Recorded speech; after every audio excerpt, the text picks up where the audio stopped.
கணேசா, என்னடா புடிச்சு வச்ச புளையார் மாதிரி உட்கார்ந்திருக்க? என்னாச்சு? என்ன?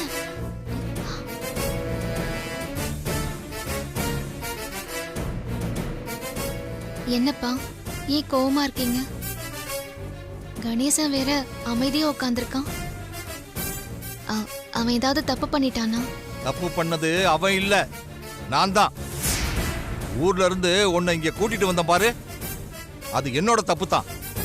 என்னப்பா ஆச்சு இப்போ? ஏன் இப்படி எல்லாம் பேசுறீங்க? பண்றதையெல்லாம் பண்ணிட்டு என்ன நடந்துச்சுன்னு வேற கேக்குறியா? குளத்துல இருந்த ஸ்படிகலிங்கத்தை நீ எதுக்காக எடுத்த? என்னப்பா சொல்றீங்க? நடிக்காத பார்வதி. குளத்துல இருந்த லிங்கம் உன் கைக்கு தான் கிடைச்சதுன்னு குருஜி அம்மா கிட்ட சொல்லிட்டாரு. அம்மாவோட மருமகளுக்கு கிடைக்க வேண்டிய அந்த லிங்கம் உன் கைக்கு கிடைச்சத நினைச்சு அம்மா ரொம்ப கவலைப்பட்டாங்க. அது மட்டும் இல்ல, குருஜி என்ன சொன்னார் தெரியுமா? இனிமே லிங்கம் எல்லாத்தையும் கொஞ்சம் கொஞ்சமா உங்களுக்கு புரிய வைக்க போகுது. அதை ஏத்துக்கிற பக்குவத்துக்கு நீங்க தயாராகிக்கங்க. லிங்கம் உன் கைக்கு கிடைச்சதையே அம்மாவால ஏத்துக்க முடியல. அவங்க மனசுக்குள்ள இருக்கிறத வெளியில சொல்ல முடியாம தவிக்கிறாங்க. அப்படிப்பட்டவங்க எப்படி உன்னை மருமகளா ஏத்துக்குவாங்க? இளங்கன்று பயமறியாதுன்னு சொல்ற மாதிரி பெரிய தம்பி ஏதோ ஒரு வேகத்துல வாக்குறுதி எல்லாம் கொடுத்துக்கிட்டு இருக்காரு. இதெல்லாம் சரி வராது பார்வதி. நான் அன்னைக்கு சொன்னதுதான். சேலை மேல முள்ளு விழுந்தாலும் இல்ல முள்ளு மேல சேலை விழுந்தாலும் பாதிப்பு என்னமோ சேலைக்கு தான். பிராண்ட் அம்பாசிடர் வேலையை விட்டுடுன்னு அன்னைக்கு சொன்னதுக்கு என்னால விட முடியாதுன்னு சொல்லிட்ட. ஆனா இன்னைக்கு அகிலாமாவுக்காக நான் ஒண்ணு கேட்பேன். செய்வியா பார்வதி? சொல்லுங்கப்பா. அம்மாவுக்காக நான் என்ன வேணாலும் பண்ணுவேன்.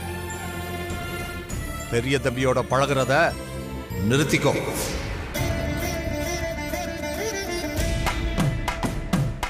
அது என்னால முடியாதுன்னு மட்டும் சொல்லிடாத. நீ நல்ல முறையில சொன்னா நீ சொன்னது மாதிரி அவர் எதையாவது சொல்லி உன்னை சமாதானப்படுத்திடுவார். அதனால அவருக்கு பிடிக்காத மாதிரி நடந்துக்கோ. கண்டிப்பா அவரு உன்னை விட்டு விலகி போயிடுவார். அம்மாவுக்காகவாவது நீ இதை செஞ்சுதான் ஆகணும். செய்வியா பார்வதி? என்ன பதிலே காணோம்? அம்மாவுக்காக நான் எது வேணாலும் செய்வேன்னு சொன்னியே, அது பொய்யா? என்ன சொல்றதுன்னு எனக்கு ஒரே குழப்பமா இருக்குப்பா. நான் கோவிலுக்கு போயிட்டு வந்து சொல்றேன். அந்த அம்மன் எனக்கு ஒரு நல்ல வழியை காட்டட்டும்.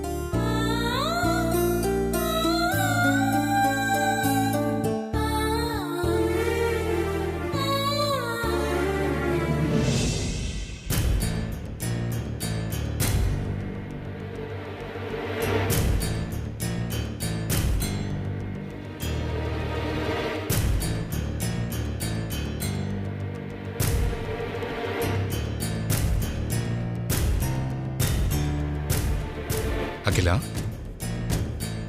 நீ நார்மலா இல்லையே. உன்கிட்ட ஏதோ டென்ஷன் தெரியுது. என்னாச்சு? கண்ணுக்கு முன்னாடி தெரிஞ்சதெல்லாம் பொய்ன்னு தெரிய வரும்போது மனசுக்குள்ள ஒரு பயம் வந்துருச்சுங்க. அதான் கொஞ்சம் டென்ஷனா இருக்கேன். என்ன அகிலா சொல்ற? என்ன பொய், என்ன பயம்? எனக்கு ஒன்னும் புரியல. கொஞ்சம் புரியுற மாதிரி சொல்ல. குளத்துக்குள்ள இருந்த ஸ்படிகலிங்கம் ஐஸ்வர்யாவுக்கு கிடைச்சதா தானே நாம நினைச்சுக்கிட்டு இருக்கோம். ஆமா, உண்மை அதானே? உண்மை அது இல்லைங்க. ஸ்படிகலிங்கம் ஐஸ்வர்யா கைக்கு கிடைக்கல, பார்வதி கைக்கு தான் கிடைச்சிருக்கு. கடவுள் இருக்கா? கிடைக்க வேண்டியவங்க கைக்கு தான் லிங்கம் கிடைச்சிருக்கு. பார்வதி தான் இந்த வீட்டு மூத்த மருமகங்கிறதுக்கு கிடைச்சிருக்கிற இன்னொரு அங்கீகாரம் இது.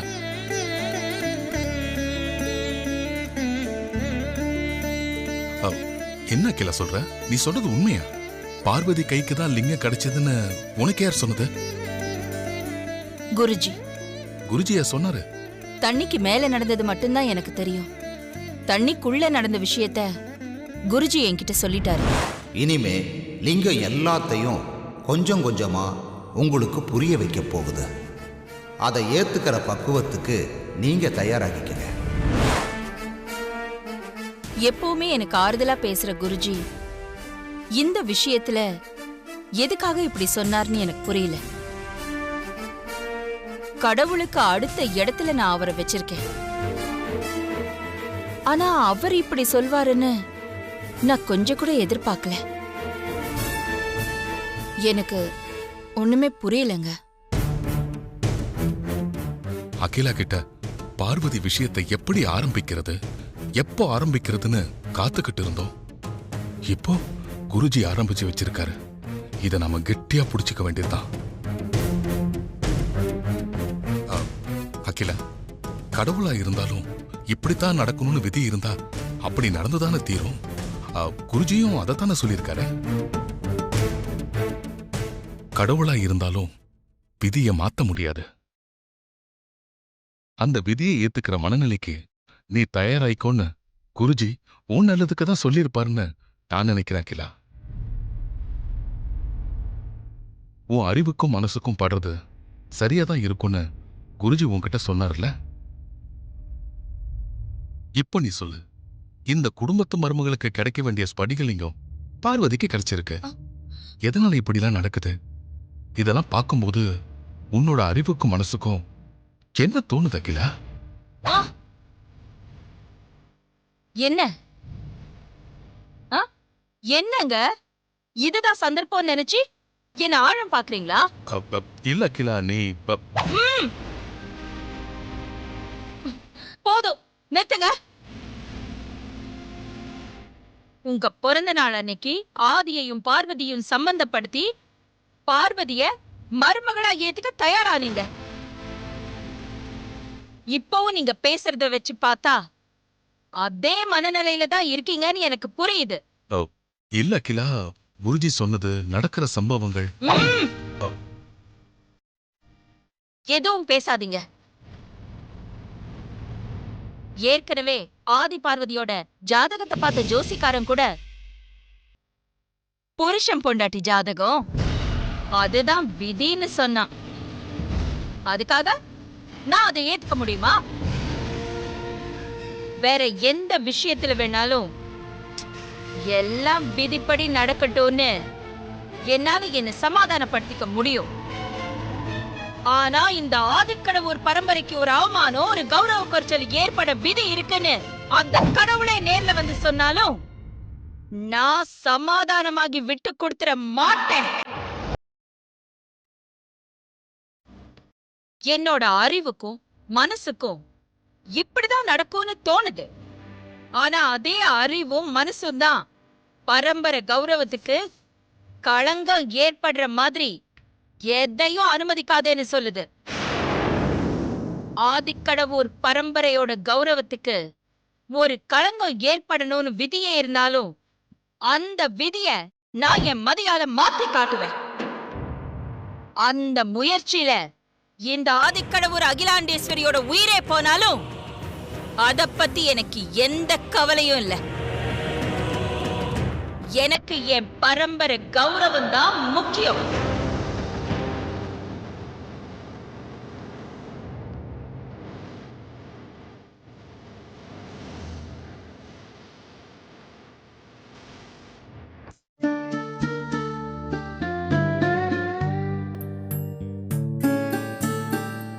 அக்கா வர அழுதுட்டே கோயிலுக்கு போயிருக்கு. என்ன முடிவு எடுக்க போகுதுன்னு வர தெரியல. மாமாவை பார்த்து இங்க நடந்ததை சொல்லுவோம். மாமா, என்னடா? நான் உங்களை பார்க்கறதுக்கு தான் கிளம்பிட்டு இருந்தேன், நீங்களே வந்துட்டீங்க. ஏன் டென்ஷனா இருக்க? உன் அக்கா எங்க? அக்கா கோவிலுக்கு போயிருக்கு மாமா. பெரிய தம்பியோட பழகுறத நிறுத்திக்கோ. என்ன சொல்றதுன்னு எனக்கு ஒரே குழப்பமா இருக்குப்பா. நான் கோவிலுக்கு போயிட்டு வந்து சொல்றேன். அக்கா என்ன முடிவு எடுக்க போகுதுன்னு தெரியல மாமா. நீங்க சீக்கிரமா போய் அக்காவை பார்த்து பேசுங்க மாமா. சரி, நீ எதுவும் டென்ஷன் ஆகாத, நான் பார்த்துக்கிறேன்.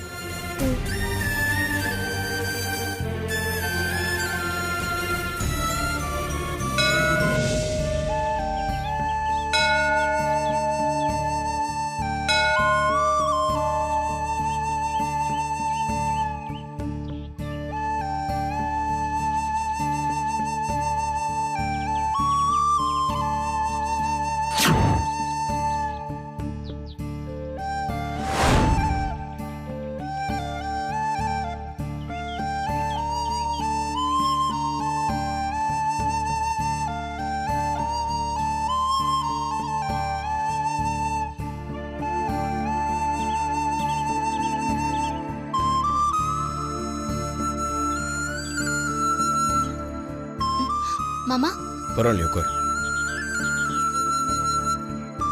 ஆ, என்ன மாமா திடீர்னு கோவிலுக்குலாம் வந்திருக்கீங்க? உன்னை பார்க்க தான் வந்தேன். என்ன பார்க்கவா? கோவிலுக்கே வந்துட்டீங்க, அப்படி என்ன அவசரம்? அவசரம் மட்டும் இல்லை, அவசியமும் கூட. என்ன மாமா சொல்றீங்க? நான் கணேஷனை பார்த்துட்டு தான் வரேன். உனக்கும் அப்பாவுக்கும் நடந்த பிரச்சனை எல்லாத்தையும் கணேஷ் என்கிட்ட சொல்லிட்டான்.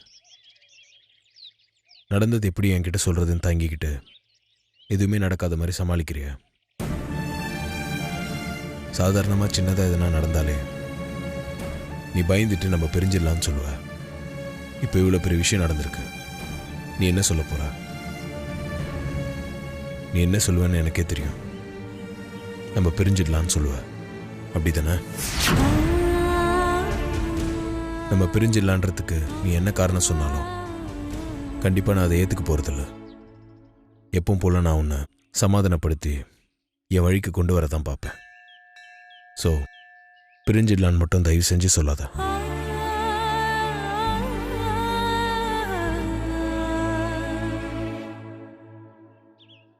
நீங்க சொல்றது கரெக்டு தான் மாமா.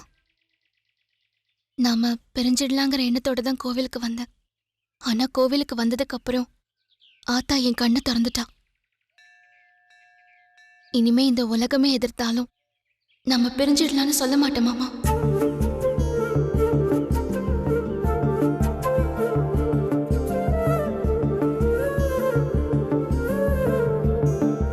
இனிமே எந்த சக்தியாலையும் நம்மள பிரிக்க முடியாது. எந்த காரணத்துக்காகவும் நான் உங்களை விட்டு கொடுக்க மாட்டேன் மாமா.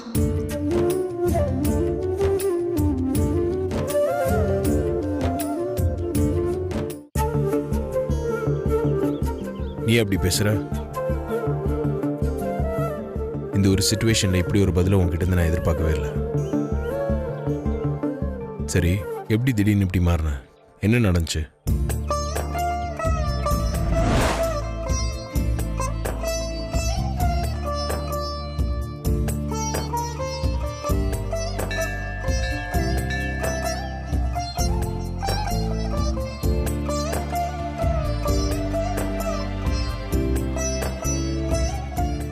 அம்மா தாயே, அகிலாண்டேஸ்வரி அம்மா என்னை ஏத்துக்கலன்னா என் கழுத்துல இருக்கிற தாலிக்கு அர்த்தம் இல்லாம போயிடுமோன்னு நான் பல நாள் குழம்பியிருக்கேன்.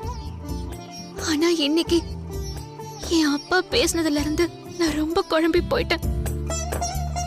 தண்ணிக்குள்ள இருந்த லிங்கம் என் கைக்கு கிடைச்சதுனால என் வாழ்க்கைக்கு ஒரு நல்ல வழி பிறக்கும்னு நம்பிட்டு இருந்தேன். ஆனா அதனாலயே இப்ப என் வாழ்க்கை கேள்விக்குறியாயிடும் போல இருக்கே.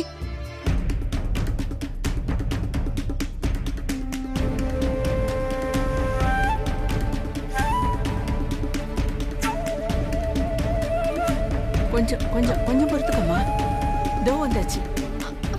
உனக்கு அப்புறம் நான் சாமியா கும்பிடுறது அகிலாண்டேஸ்வரி அம்மாவை தான்.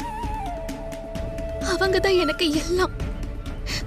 அவங்களுக்காக என் உயிரை கொடுக்கறதா இருந்தா கூட சந்தோஷமா கொடுப்பேன்.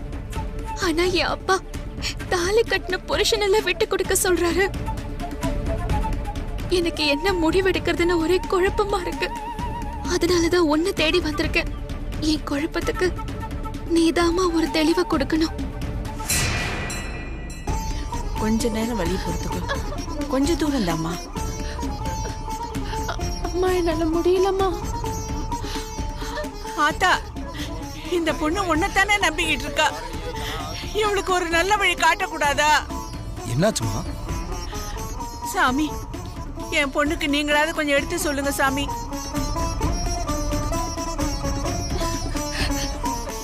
எதுக்கு உங்க பொண்ணு இப்படி கடுமையான பிரார்த்தனை பண்ணிக்கிட்டு இருக்கா?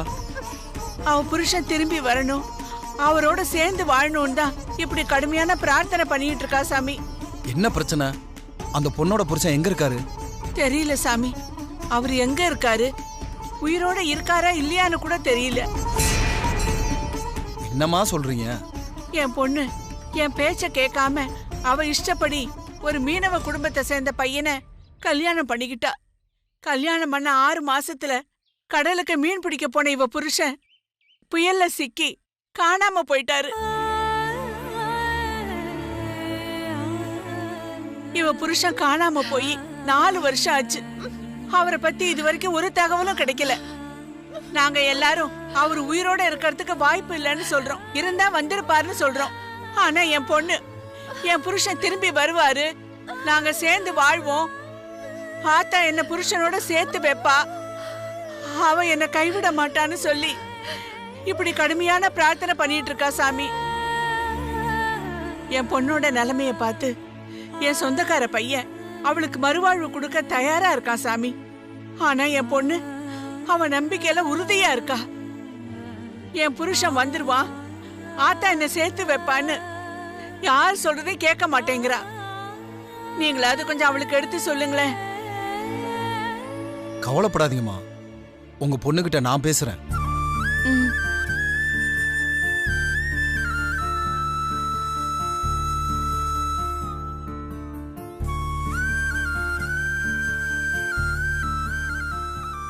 அம்மா, உன்னோட பிரார்த்தனை என்னன்னு உங்க அம்மா சொன்னாங்க. நான் ஒன்னு சொன்னா கேப்பியா? சொல்லுங்க சாமி. யாராருக்கு என்னென்ன எப்போ கொடுக்கணும்னு ஆத்தா கணக்கு போட்டு வச்சிருப்பாமா. சோதனை எல்லாம் அவங்கவுங்க விதிப்படி நடக்குமா. நாம அதையெல்லாம் கடந்து வர பழகிக்கணுமா. 4 வருஷமா திரும்பி வராத உன் புருஷன் இனிமேலுமா திரும்பி வர போறாரு? போதும், நிறுத்துங்க. என் புருஷன் இனிமே திரும்பி வர மாட்டாருன்னு உங்களால உறுதியா சொல்ல முடியுமா? இல்ல என் புருஷன் உயிரோட இல்லைன்னு யாராவது கன்ஃபார்ம் பண்ணீங்களா? எதை வச்சு என் புருஷன் திரும்ப வரமாட்டாருன்னு சொல்றீங்க? எனக்கு நம்பிக்கை இருக்கு, என் புருஷன் கண்டிப்பா திரும்ப வருவாரு. எந்த நம்பிக்கையில உன் புருஷன் வருவாருன்னு சொல்றமா? இதோ உள்ள இருக்காளே அந்த ஆத்தா மேல இருக்கிற நம்பிக்கையில தான் சொல்றேன். எங்க அம்மாவும் மத்தவங்களும் என்னை பார்த்து நான் கஷ்டப்படுறதா நினைச்சு வருத்தப்பட்டுட்டு இருக்காங்க. நான் கஷ்டம் எல்லாம் படல. இதெல்லாம் என்னோட கஷ்டம் இல்ல, அந்த ஆத்தாவோட கஷ்டம். என்னை என் புருஷன் கூட சேர்த்து வைக்கிறது அந்த ஆத்தாவோட பொறுப்பும் அவளோட கடமையும் தான். எல்லாத்தையும் அந்த ஆத்தா பாத்துப்பா. என் வாழ்க்கைய நான் அவகிட்ட ஒப்படைச்சிட்டேன். என் புருஷனை என்கிட்ட கொண்டு வந்து சேர்க்க வேண்டியது அந்த ஆத்தாவோட பொறுப்பு. 4 வருஷத்துல அவரை நான் மறந்துட்டு போறதுக்காகவா நான் காதலிச்சு எதிர்ப்பு மீறி அவரை கல்யாணம் பண்ணிக்கிட்டேன்? என் புருஷனை ஆத்தா கொண்டு வந்து என் கூட சேர்த்து வைப்பா. எனக்கு நம்பிக்கை இருக்கு. உங்க பொண்ணோட நம்பிக்கையை பார்த்தா அவங்க நம்பிக்கை வீண் போகாதுமா. அந்த ஆத்தா அவங்க புருஷனை கொண்டு வந்து சேர்த்துருவா. நீங்க உங்க பொண்ணை அழைச்சிட்டு போங்க. முடிங்க. இந்தாம்மா, நல்லா இருக்கும்.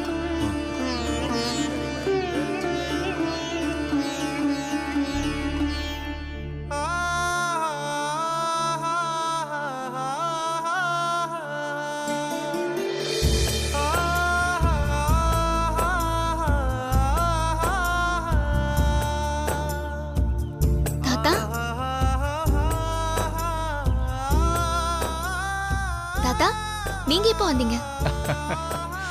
நான் வந்தது இருக்கட்டும், இப்போ உன் மனசுல இருக்கிற குழப்பெல்லாம் போய் தெளிவு வந்துருச்சா? ஓரளவு தெளிவாயிட்டேன் தாத்தா. ஒரு விஷயத்துல முடிவு எடுக்கிறதுக்கு முன்னாடி எத்தனை தடவை வேணும்னாலும் யோசிக்கலாம், தப்பில்ல.